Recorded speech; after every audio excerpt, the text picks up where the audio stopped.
Assalamu alaikum wa rahmatullahi wa barakatuh. The sister says, my husband is a nice man and I love him, but he's got some anger issues. When we have an argument, he threatens to hit me or squeeze my neck, pretending to kill me. He thinks he's kidding, but I can see the anger in his face. If I complain to him about our relationship, he dismisses it and he doesn't like it.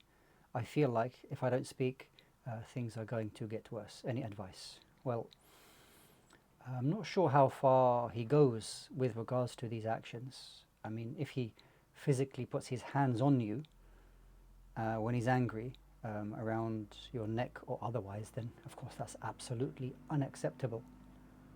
And he should fear Allah subhanahu wa ta'ala and not deal with his wife in such a manner. He needs to speak to somebody about some anger issues and acting upon that anger. So he needs advice on that.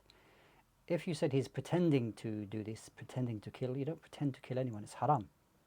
It's haram, absolutely, to behave, especially to your spouse. So what I would say is that advise your husband to get some advice. Speak to your husband to get some advice on these issues. Because if they're just left, yes, it can escalate. It can get worse and it could become, if it's not physical, it could become physical. And nobody wants that to happen. And no one is beyond receiving advice.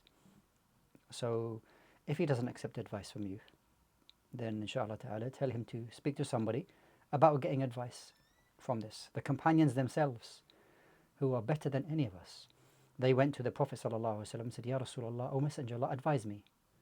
And the Prophet sallallahu alaihi wasallam would advise them accordingly.